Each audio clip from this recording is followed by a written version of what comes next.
दोस्तों, Bhojpuri film industry के लिए बहुत ही शॉकिंग और दुखद खबर है। दरअसल जाने माने निर्माता और निर्देशक सुभाष चंद्र तिवारी की संदिग्ध हालत में मौत हो गई है। इनका शव सोनभद्र नगर में स्थित एक होटल के कमरे में मिला है। कमरे में शव मिलने की घटना से आसपास के इलाके में काफी ज्यादा हड़कंप मच गया है। फिलहाल पुलिस ने छानबीन शुरू कर दी है। खास बात यह है कि डायरेक्टर सुभाष चंद्र तिवारी 11 मई को फिल्म दो दिल बंधे एक डोरी की शूटिंग पूरी की है।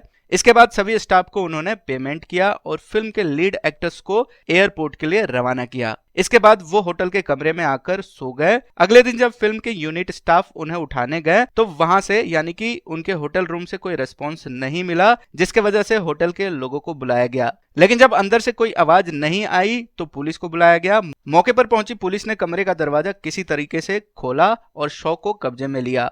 इसके बाद पोस्टमार्टम के लिए उनके शव को भेज दिया गया।